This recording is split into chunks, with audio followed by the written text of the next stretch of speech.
The morning sun was hidden behind a thick blanket of clouds over Flagstaff, Arizona. It wasn't the kind of soft, dreamy overcast you see in postcards. No, this sky was heavy, as if the day itself knew something dark was about to unfold. The cold air stung every exposed inch of skin, making the crowd outside the courthouse huddle deeper into their jackets. But no one was leaving. Fans of Sister Wives, longtime followers of the Brown family saga, stood shoulder to shoulder with seasoned reporters and local townspeople. Every phone was out, cameras poised like hunting rifles, waiting for the perfect shot. It didn't matter if you were a loyal supporter of Kody Brown or someone who had sworn years ago that this man will get what's coming to him. Everyone was here for the same reason. This was not another staged TLC production. This wasn't carefully edited for TV. This was real. The thick glass courthouse doors reflected the mob outside, their lenses flashing like bursts of lightning in a storm. Rumors swirled among the crowd. Some whispered about FBI involvement. Others claimed Christine had handed over something explosive. The words embezzlement, fraud, and betrayal floated through the air like smoke. And then the black SUV rolled up to the curb. It was sleek, polished, and tinted so dark that no one could see who was inside. The murmurs grew louder. Phones lifted higher. People pressed against the barricades. The air suddenly tighter, charged with anticipation. The rear door opened slowly, almost theatrically, and out stepped Kody Brown. He didn't look like the man audiences remembered from the early seasons, smiling, confident, flanked by 4 wives and a camera crew. His expression was chiseled from stone, his mouth set in a straight line, his eyes forward and unblinking. His once famous mane of golden curls, the symbol of his carefree charm, was now tied back neatly, not a strand out of place. It was less reality TV dad, and more defendant on trial. The noise outside swelled into a chaotic mix of shouts. "Kody, is it true? Did you steal the money? Kody, over here." But Kody didn't look at them. Not once. From the other side of the SUV, Robyn appeared. She kept her head down, her hand gripping his arm tightly. The moment her eyes caught sight of the flashing cameras, she seemed to shrink further into her coat, using her hair like a curtain to block out the world. If Kody was the face of defiance, Robyn was the picture of unease. They walked up the steps together, flanked by 2 men in dark suits, their attorneys. The heavy courthouse doors opened, swallowing them into a place where reality TV scripts meant nothing.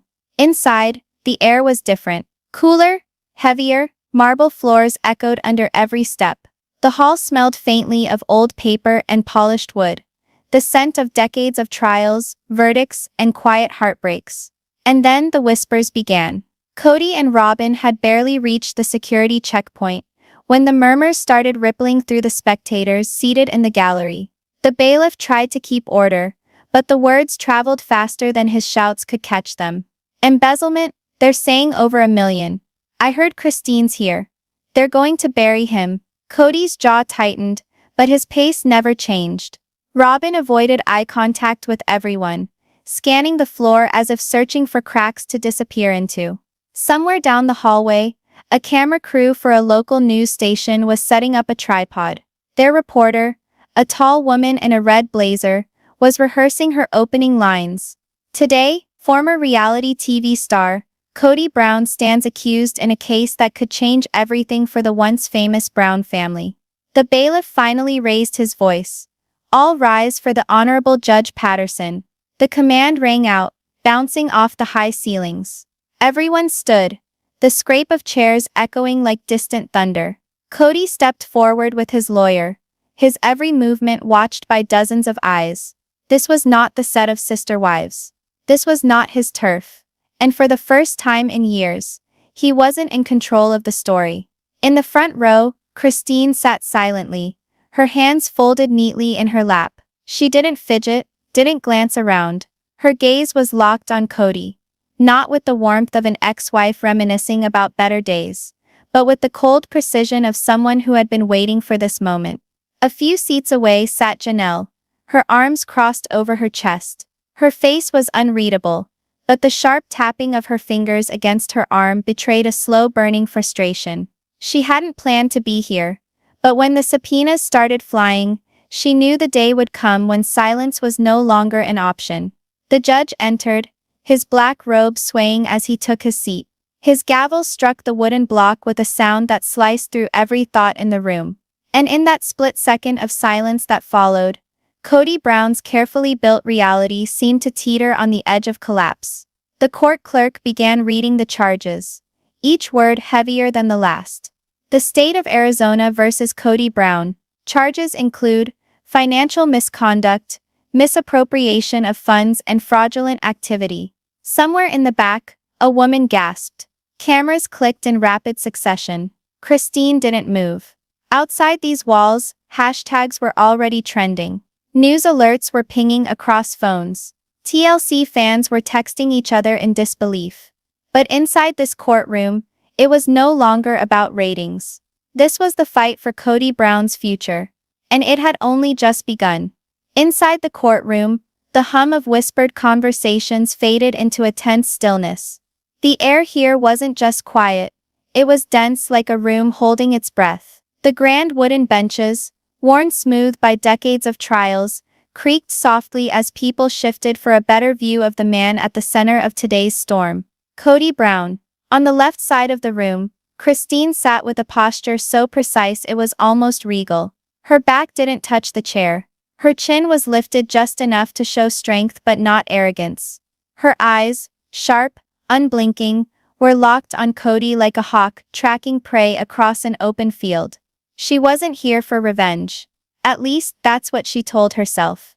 This wasn't about winning some twisted personal battle or watching him crumble. She was here for something she believed was far more important. The truth. The truth about where the money had gone. The truth about the choices that had led them all to this day. Yet even as she repeated that in her head, there was an undeniable current of something else under her calm surface. A deep personal ache that came from knowing the man on trial was once the man she had trusted with her life. A few rows back, Janelle sat with her arms crossed, her lips pressed in a thin line. She had been the peacemaker for years. The one who tried to hold the fractured family together when everyone else was at each other's throats. But the evidence she'd seen had cut through her loyalty like a blade. Her expression was unreadable, but her fingers betrayed her. They tapped lightly against her sleeve in a slow, steady rhythm, not of impatience but of calculation. She was measuring every word, every glance, every tiny flicker of expression from Kody's face. The bailiff's voice boomed. All rise. The scrape of wooden benches echoed like a wave. The judge entered, his black robe flowing, his expression carved in stone. He took his seat behind the massive bench, the American flag standing tall behind him. This court, the judge began, his voice deep and measured, will hear the case of the state of Arizona versus Kody Brown. The words hung in the air for a moment before the sound of a pen clicking broke the silence. Kody's attorney rose to his feet. He was a tall man in a sharply tailored navy suit, the kind of lawyer who projected confidence even when walking into a losing battle. His hair was slicked back, his voice smooth but quick, as if speed might overpower substance. Your Honor, he began, my client stands before you today not as the man the media has painted him to be, but as a husband, a father, and a businessman who has been unfairly targeted by individuals with personal grudges. His words were sharp, precise, and practiced. But as he spoke, something became clear. Every statement he made seemed to bounce off an invisible wall, a wall carefully built by the prosecution from weeks of preparation and stacks of evidence. The prosecutor, a woman in a charcoal suit with steel-gray eyes, didn't interrupt. She simply waited, her hands folded, her face unreadable. But her presence was like a loaded weapon in the room, ready to fire at the exact moment she chose. Christine sat unmoving, her eyes flicking briefly toward her lawyer. He leaned in close, whispering something only she could hear. She nodded once, almost imperceptibly, her lips tightening just slightly. The tiniest tell that whatever he had just said confirmed something she'd been hoping for. Kody meanwhile kept his gaze forward, occasionally scribbling notes on a yellow legal pad. But every so often, his eyes darted, to Christine, to Janelle, to the stack of papers in front of the prosecution. Each glance seemed heavier than the last. The prosecution's table was a fortress of documentation, bank statements, wire transfers, transaction histories. Papers were neatly clipped, tabbed, and color-coded. Every folder was a chapter in a story Kody didn't want told. From the public seating area, the tension was palpable. You could feel the invisible line dividing the room, one side loyal to Kody, the other rooting for his downfall. And in between them sat the press, their pens scratching furiously, their eyes flicking between the two main players in this drama. The attorney's voice continued, rising slightly with each point. The so-called evidence presented in the media is circumstantial at best. My client has managed complex finances for a large family under the public eye for years. Mistakes? Perhaps. But criminal intent? Absolutely not. Christine's lawyer didn't even look up from his notes. He simply flipped a page, calm and deliberate, as if the defense's opening was nothing more than background noise before the real game began. From her seat, Janelle's eyes narrowed. She'd heard Kody spin convincing narratives before, weaving words like thread, pulling people into his version of reality. But today, it didn't feel like it used to. Today there were too many cracks in the picture, too many loose threads that couldn't be tucked away. The judge listened quietly, occasionally jotting something in the thick leather-bound book before him. He was a man known for his patience, but also for his intolerance of theatrics. In this court, truth mattered more than performance, a reality that hung over Kody like a shadow. When the defense finally sat down, the prosecutor rose slowly. She didn't launch into her argument right away. Instead, she took a moment to glance across the room, her eyes landing on Christine, then Janelle, then finally Kody. And then, in a voice as calm as it was lethal, she said, "The state intends to prove, beyond any reasonable doubt, that Kody Brown deliberately misappropriated funds for personal gain. We will show you the paper trail. We will show you the witnesses. And by the end of this trial, the truth will be undeniable." The silence that followed wasn't empty. It was heavy. Every person in that room felt it. Christine's lips curved into the faintest, almost invisible smile. Not of victory, but of validation. Then came the moment the room didn't know it was waiting for. The turning point. The prosecution, silent until now, reached beneath their table and retrieved a thick, overstuffed folder. Its black binder clips strained against the sheer weight of paper inside. They didn't rush. They didn't need to. The deliberate slowness was its own kind of intimidation. With a firm motion, the prosecutor slid the folder across the polished table toward the defense. "Geez," she said, her voice carrying effortlessly across the hushed room, "are authenticated financial records showing over $1 million in missing funds. Funds traced directly to accounts controlled by Mr. Brown." The words landed like a thunderclap. For a split second, you could hear nothing. Not a cough, not the rustle of a coat, not even the hum of the overhead lights. And then the whispers began, building like a wave. "$1 million? That can't be right." "Oh, it's right." Even Kody, master of keeping his expression in check, blinked, just once, before his face returned to its rigid mask. He adjusted his tie, as if that small movement could anchor him. Beside him, Robyn's face had gone pale. Her lips pressed together so tightly they'd nearly disappeared. She stared at the table, avoiding his eyes, as though looking at him might confirm her worst fear. Kody's attorney snapped the folder open with a theatrical motion. Pages spilled out like a dam breaking. Bank statements stamped with official seals, wire transfer receipts, emails, signed authorizations. The defense lawyer flipped through them quickly, but his speed betrayed a hint of panic. "This is ridiculous," he finally said, standing abruptly. "These are personal family funds, not public money. My client has done nothing illegal. This is a witch hunt dressed up as financial misconduct." The prosecutor didn't flinch. "These are not family expenses, Mr. Collins. We will show the court precisely where the money went. And more importantly, we will show who moved it." Without missing a beat, she turned to the bailiff. "Call the state's first witness."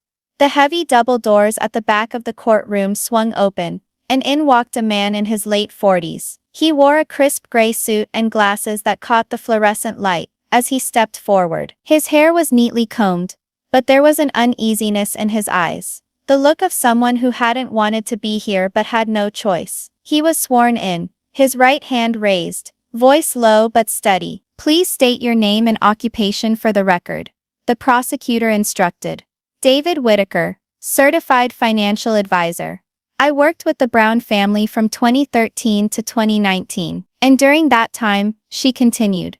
Were you responsible for overseeing the family's financial accounts? Yes, Whitaker replied. I managed multiple accounts related to income from the Sister Wives television program, as well as personal and business investments. Christine shifted slightly in her seat. She knew this man. They'd spoken briefly years ago when she'd asked about the family budget, and was told in vague terms.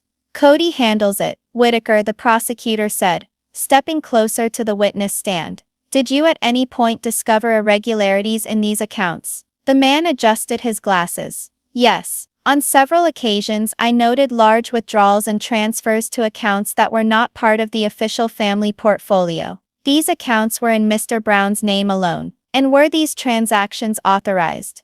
They were, by Mr. Brown himself, usually through direct phone calls late at night. The prosecution paused for effect, scanning the jury and then the gallery before asking, and what did Mr. Brown say during these calls? Whitaker exhaled. He told me to move the money before anyone noticed. He didn't specify who anyone was, but the tone was urgent. I was instructed not to inform the other family members. A ripple of gasps moved through the courtroom. Christine's eyes never left Kody's face. She was searching for a crack in his armor. A twitch, a grimace, a flicker of guilt. But Kody didn't flinch. His expression was as immovable as stone, though his jaw had tightened just slightly, the muscle flexing every few seconds. Janelle, however, closed her eyes for a brief moment. She had suspected secrecy for years, but hearing it laid out so plainly, in front of strangers, in front of Christine, made it real in a way she wasn't prepared for. The defense lawyer rose,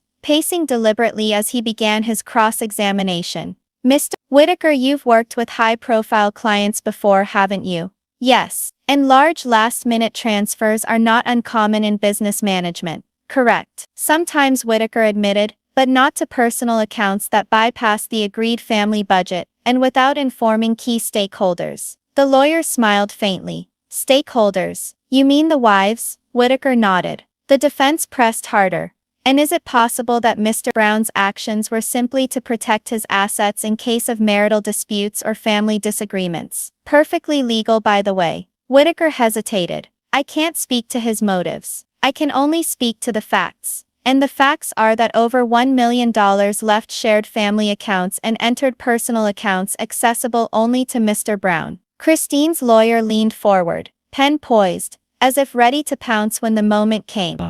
The judge interjected. The court will consider motive at the appropriate time. Continue. The defense shifted tactics, flipping through the binder of documents the prosecution had handed over. Mr. Whitaker, in all your years of managing the Brown accounts, did you ever witness my client spend money illegally? No, Whitaker said evenly. But my job wasn't to track the spending, only to execute the transfers as instructed. Where that money went after it left the account is something I can't speak to. The defense lawyer smirked, as though he'd scored a point, but the prosecution seemed unfazed. She stepped forward again, her voice steady, but carrying an unmistakable weight. Mr. Whitaker, are these records in this folder accurate and complete? Yes, ma'am. And do they reflect exactly what you saw happen under Mr. Brown's direction? They do. The prosecutor turned to the judge. The state moves to enter these documents into evidence. The judge nodded. So ordered. The folder was placed on the court clerk's desk, its contents now part of the official record. It sat there like a loaded weapon, visible, undeniable, and ready to be used. From the gallery, it felt as though the air had thickened. The spectators leaned forward, drawn to the gravity of the moment. Even the journalists had paused their frantic note-taking, eyes locked on the thick stack of paper that might just decide Kody Brown's fate. Christine allowed herself the smallest exhale, her eyes still locked on Kody. If he felt the pressure, he didn't show it. But to her, the tightening in his jaw was enough. It was a sign, faint but there, that the fortress he'd built around himself might finally be cracking. The short recess had done nothing to cool the tension in the courtroom. If anything, the break seemed to have concentrated it, like steam trapped in a sealed kettle. Spectators whispered in the gallery, trading theories and side comments. The bailiff barked for order, his voice echoing off the wooden paneling, but the undercurrent of anticipation refused to die down. Everyone could sense it. The next witness was going to matter. When the prosecution announced the name, there was an audible stir in the room. Kody Brown. Christine rose from her seat, smoothing the front of her jacket. She walked toward the witness stand with measured, deliberate steps. She wasn't rushing, and she wasn't stalling. She moved like someone who knew exactly how much weight this moment carried. When she reached the stand, the clerk held out a small Bible. Christine placed her left hand on it and raised her right. "Do you swear to tell the truth, the whole truth, and nothing but the truth?" "I do," she replied. Her voice was steady, clear. Not a whisper, not a shout. The prosecutor gave her a small nod and stepped back, allowing Christine a moment to compose herself. She didn't seem to need it. "I want to start by saying," Christine began, her gaze sweeping briefly toward the jury, "I'm not here to destroy Kody. This isn't about revenge or bitterness. Nebbing not for senders bittering. This isn't about revenge or bitterness. I'm here because my children, our children, deserve to know the truth about what happened to the money that should have been for their future." Her words landed heavy, not because they were loud, but because they were spoken without tremor. Kody's lawyer was on his feet instantly. "Objection, Your Honor. This testimony is emotionally charged and irrelevant to the financial accusations at hand." The judge leaned back slightly, considering. Overruled. "The witness may continue. This court will hear her perspective as it relates to the family finances." Christine gave the judge a polite nod before turning back to the prosecutor. "Mrs. Brown," the prosecutor began, "can you tell the court about the financial situation within the family in the years leading up to these charges?" Christine's jaw tightened for just a fraction of a second before she spoke. "For years I was told not to worry about the finances, that Kody had it under control. I trusted him. I didn't question it. But over time, I started noticing things, bills going unpaid, savings accounts being emptied, money for college funds disappearing." "Did you confront Mr. Brown about this?" "Yes," she said simply. "Many times. Every time he told me it was just temporary, that the money was tied up in business investments or real estate deals. But when I asked for specifics, I'd get vague answers, or he'd change the subject." Christine glanced toward Kody. Then, and for the first time, he looked directly at her. His eyes were hard, but his mouth remained still. "What was the atmosphere in the home during this time?" the prosecutor asked. "It was tense," Christine admitted. "We fought, not just about money, but about trust. I felt like I was living with a stranger. And when I pressed too hard for answers, he'd shut me out completely." The prosecutor picked up a piece of paper from the table. "Mrs. Brown, I'm showing you a document entered into evidence as Exhibit 14. A withdrawal of $75,000 from a joint account you shared with Mr. Brown. Were you aware of this transaction?" Christine leaned forward to glance at the document. "No. I found out about it months later, when I tried to use that account to pay for my daughter's tuition. And when you confronted Mr. Brown about it, he told me it was for a land purchase," she said. "But there was no land purchase. I later learned that the money had gone into one of his private accounts." There was a rustle in the gallery, followed by the bailiff's stern order. Kody's lawyer stood again, this time slower, his tone almost condescending. "Mrs. Brown, you've been publicly critical of my client since your separation, haven't you?" Christine didn't blink. "I've been honest. There's a difference." The lawyer smiled faintly. "And isn't it possible that your testimony here today is influenced by personal grievances, rather than actual financial facts?" Christine's eyes narrowed slightly. "The facts speak for themselves. I didn't create those bank statements. I didn't forge the transfers. All I can do is tell you how those missing funds affected our family." The defense lawyer turned away with a dismissive shrug. "No further questions at this time." The judge glanced at the prosecutor. "Redirect?" "Yes, Your Honor." "Mrs. Brown, Did you have any control over the accounts in question? No, Christine said. Kody was the only one with access to those accounts. Thank you. No further questions. Christine shifted in her seat, preparing to step down. But before she could, Kody finally broke his silence. His voice was sharp, cutting through the air. Christine, you're twisting this. You've been against me since the day you left. It wasn't a shout, but it might as well have been. The room reacted instantly. Murmurs. Gasps. The quick clatter of pens against notepads. The judge's gavel slammed down with a sound that snapped the air in two. Mr. Brown, you will remain silent unless spoken to. Kody leaned back in his chair, his jaw clenched. His attorney placed a hand on his arm, but he didn't look at him. He stared straight ahead, his face hard, but his eyes, just for a moment, seemed to betray something else.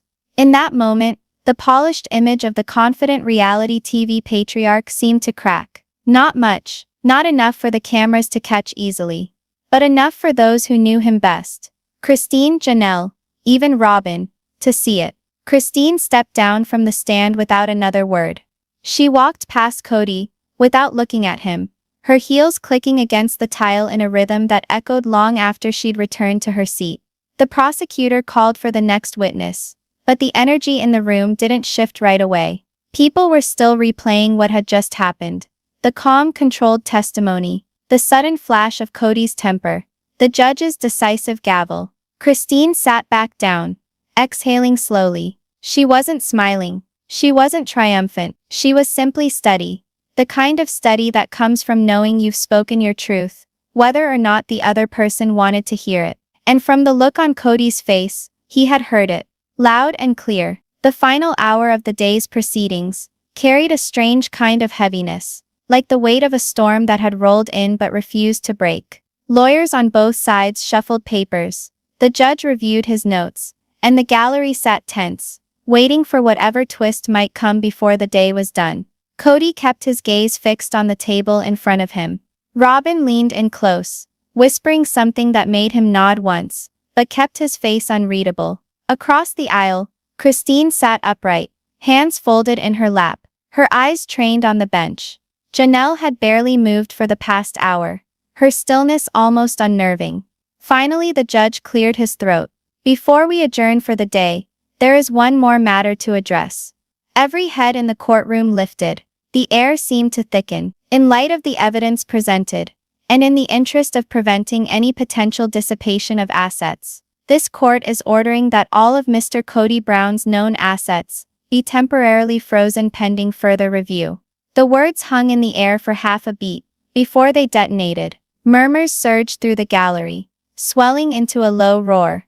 The bailiff's calls for order were nearly drowned out. Kody's lawyer was already on his feet. Your Honor, this is an extreme measure. The judge held up a hand. Counselor, my decision is final. The freeze will remain in place until the court has had the opportunity to examine the financial records in greater detail.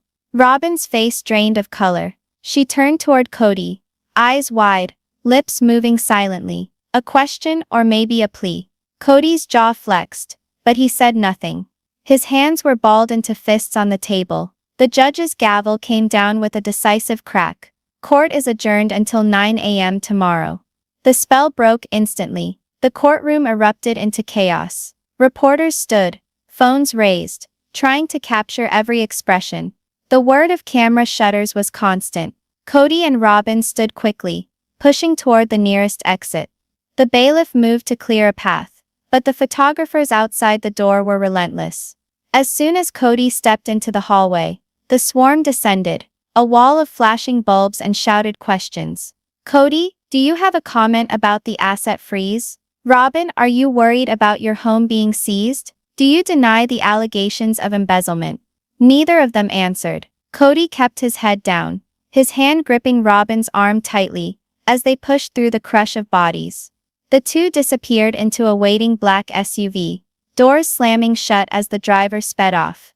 Meanwhile, Christine chose the opposite exit. It was quieter there. Fewer reporters, fewer lenses. She walked with measured steps, her posture unshaken. If she heard the murmurs that followed her, she didn't acknowledge them. Her expression was calm, but not smug. There was no visible trace of victory or defeat, only a quiet resolve. Janelle left a few minutes later, alone, slipping through a side door without drawing much attention. Outside on the courthouse steps, the crowd of fans and curious locals was buzzing like a hive. Some were still live streaming, breathlessly narrating for viewers at home. One woman waved a homemade sign, "Justice for the Browns." Another, standing a few feet away, held one that read, "Kody is innocent." A man wearing a TLC hoodie told anyone who would listen, "This is a witch hunt. They've been after him for years. This is all Christine's doing." A few feet away, another voice cut through, "No way. This is what happens when the truth finally comes out." In every direction, people argued, debated, and speculated.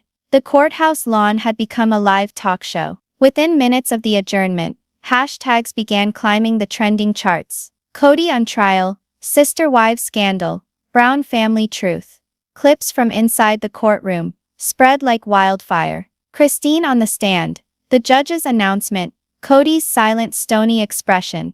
TikTokers dissected every eyebrow raise and sideways glance. One viral tweet read, "Kody's face when the judge froze his assets. That's a man who didn't see this coming." Sister wives scandal. Others speculated on what the freeze could mean. Would Kody lose property? Would Robyn's jewelry be considered an asset? Would TLC step in to cover costs? Theories multiplied by the second. On YouTube, live reaction streams popped up, each host giving their take on whether the day had been a disaster for Kody or just a temporary setback. That night, the case dominated cable news entertainment. 3 networks ran side-by-side analysis of courtroom footage. Pundits leaned forward in their chairs, voices animated. A former prosecutor told one host, "Asset freezes are not routine in cases like this. The judge clearly sees enough evidence to warrant protective measures." On another channel, a celebrity lawyer countered, "This doesn't prove guilt. It's a safeguard, nothing more." But in the court of public opinion, it's devastating. Even late-night talk shows couldn't resist. One host opened with, "Kody Brown's assets are frozen, so I guess the sister wives are gonna have to start sister thawing." The studio audience roared, behind closed doors, while the public devoured every scrap of coverage. Behind the tinted windows of their SUV, Kody and Robyn rode in tense silence. Robyn stared straight ahead, her hands clasped in her lap. Finally she spoke. "They're going to go through everything, Kody. Our house, the accounts, She trailed off. Kody cut in sharply. "I know." He didn't elaborate. He didn't need to. The freeze meant no transactions, no sales, no quiet transfers. Everything was locked down until the court said otherwise. Across town, Christine sat at her kitchen table, her phone buzzing with messages she ignored. Friends wanted to know how she felt. Reporters wanted a quote. Family members wanted updates. She sipped her tea, staring out the window into the Arizona night. This wasn't over, not by a long shot. As the evening wore on, the speculation reached fever pitch. Some believed Kody's legal team would come back swinging the next morning, ready to dismantle the prosecution's case. Others thought the freeze signaled the beginning of the end, that Kody would cut a deal, rather than face a drawn-out trial. On Reddit, one comment climbed to the top of a popular thread. "Tomorrow's going to be the day. If Christine has more evidence, Kody's done." Back at the courthouse, a lone security light illuminated the empty steps, where hours earlier the air had been thick with shouts and flashing cameras. Now only the echoes remained. In the stillness, one thing was certain. When the doors opened tomorrow morning, the storm would return, fiercer than ever. And whether Kody Brown walked out of that building a free man or in deeper trouble than ever before, the world would be watching.